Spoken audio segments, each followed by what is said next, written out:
Appu sir ಅವರನ್ನು ಆತ್ಮೀಯ ಸ್ನೇಹಿತರು ಕೂಡ ಸಿನಿಮಾ ಮತ್ತು ಧಾರಾವಾಹಿ ಕ್ಷೇತ್ರದಲ್ಲಿ ಕೂಡ ಸಾಧನೆ ಮಾಡಿರ್ತಕ್ಕಂಥ ಡಾಕ್ಟರ್ ಮಹೇಶ್ ಸರ್ ಅವರಿಗೆ ಇವತ್ತು ವಿ ಮನೋಹರ್ ಸರ್ ಅವರ ಒಂದು ಅಮೃತ ಹಸ್ತೆಯಿಂದ ಮತ್ತು ಅವರ ಒಂದು ಹಾರೈಕೆ ಜೊತೆಗೆ ಗೌರವ ಸನ್ಮಾನ ಜೋರಾಗಿ ಚಪ್ಪಾಳೆ ತಟ್ಟೋದ್ರ ಮೂಲಕ ಅವರಿಗೆ ಅಭಿನಂದನೆಗಳನ್ನ ಸಲ್ಲಿಸೋಣ.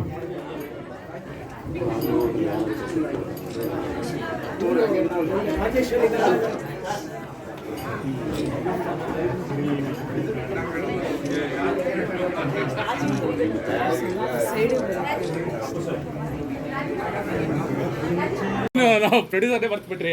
ಮೋಹಿತ್ ರಾಯ್ ನಾವು ತರ್ಜುನ ಹೇಳ್ಬೇಡಿ. Mohit Roy ready. Okay, start camera, action.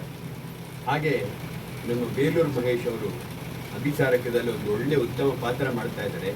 ನಮ್ಮ ತಮಿಳಲ್ಲಿ ಕಮಲ ಹಾಸನ್, ರಜನಿಕಾಂತ್ ಮಾಡುವಂಥ ಪಾತ್ರಗಳನ್ನು ಇವರು ಈಗ ಒಂದು ಹೀರೋ ಆಗಿ 2-3 ಸಿನಿಮಾಗಳಲ್ಲಿ, ನನ್ನ ಸಿನಿಮಾದಲ್ಲಿ ಡಿಫ್ರೆಂಟ್ ಕ್ಯಾರೆಕ್ಟರಲ್ಲಿ ನೀವು ನೋಡಿರೋಂಥ ಅಲ್ಲೆಲ್ಲ ನಾನು ಈ ಪಾತ್ರ ಮಾಡ್ಬೋದಿತ್ತಲ್ಲ ಅನ್ನೋ ಮಟ್ಟಕ್ಕೆ ಒಂದು ಉತ್ತಮ ಅಭಿನಯ ತೋರಿಸ್ತಾ ಇದ್ದಾರೆ ಬೇಲೂರು ಮಹೇಶ್ ಅವರು. ಇಷ್ಟು ವರ್ಷಗಳ ಸಾಧನೆನ ಅವರು ಇವಾಗ ಸಂಪೂರ್ಣ ಅಭಿನಯದ ಮುಖಾಂತರ ನಿಮ್ಮೆಲ್ಲರೂ ಹೀರೋ ಆಗಿ, ಒಂದು ಫಾದರ್ ಆಗಿ, ಒಂದು ಮಕ್ಕಳಿಗೆ ಒಂದು ತಂದೆ ಯಾವ ರೀತಿ ಇರಬೇಕು, ಒಂದು ಹೆಂಡತಿಗೆ ಒಂದು ಗಂಡ ಯಾವ ಥರ ಇರಬೇಕು, ಒಂದು ಸಮಾಜಕ್ಕೆ ಒಂದು ವ್ಯಕ್ತಿ ಯಾವ ಥರ ಇರಬೇಕು ಅನ್ನೋ ಪಾತ್ರಗಳಲ್ಲಿ ಅವರ ಪ್ರತಿಭೆಯನ್ನು ತೋರಿಸಿ ನಿಮ್ಮೆಲ್ಲರನ್ನೂ ಮನರಂಜನೆ ಮಾಡ್ತಾ ಇದ್ದಾರೆ.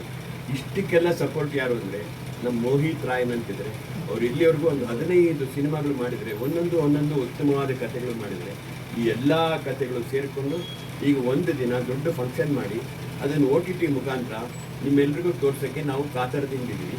ಆ 15 ಸಿನಿಮಾ ನಂತರ ವರ್ಷಕ್ಕೆ ಅಟ್ಲೀಸ್ಟ್ ಮಿನಿಮಮ್ ಕಮ್ಮಿ ಅಂದರೂ ಒಂದು 3 ಉತ್ತಮ ಸಿನಿಮಾಗಳು ಕೊಡೋಣ. ಮಕ್ಕಳ ಸಿನಿಮಾ, ಸಾಮಾಜಿಕ ಸಿನಿಮಾ, ಸಮಾಜಕ್ಕೆ ಒಂದು ಒಳ್ಳೆ ಮೆಸೇಜ್ ಕೊಡುವಂಥ ಸಿನಿಮಾ, ಆದರ್ಶ ಕೊಡುವಂಥ ಸಿನಿಮಾ. ಡಾಕ್ಟರ್ ಅವರು, ಅಂಬರೀಷ್ ಆಗಲಿ, ವಿಷ್ಣುವರ್ಧನ್ ಅವರಾಗಲಿ, ಅವ್ರ ಸಿನಿಮಾ ನೋಡಿ ನಾನು ಈ ಥರ ಇರಬೇಕು ಅಂತ ಒಂದು ಸಮಾಜಕ್ಕೆ ಒಂದು ನೀತಿ ಕೊಡೋಂಥ ಸಿನಿಮಾಗಳನ್ನು, ಉತ್ತಮ ಮನೋರಂಜನಾತ್ಮಕ ಸಿನಿಮಾಗಳನ್ನು ಕೊಡಬೇಕು ಅಂತ ನಾವು ಈ ಮೂಲಕ ನಾವು ನಿಮ್ಮೆಲ್ಲರಿಗೂ ವ್ಯಕ್ತಪಡಿಸ್ತಾ ಇದ್ದೀವಿ. ಸಂತೋಷ, ಧನ್ಯವಾದಗಳು. ನಮ್ಮ ತಂಡದ ಪರವಾಗಿ ಎಲ್ಲರಿಗೂ ಧನ್ಯವಾದಗಳು.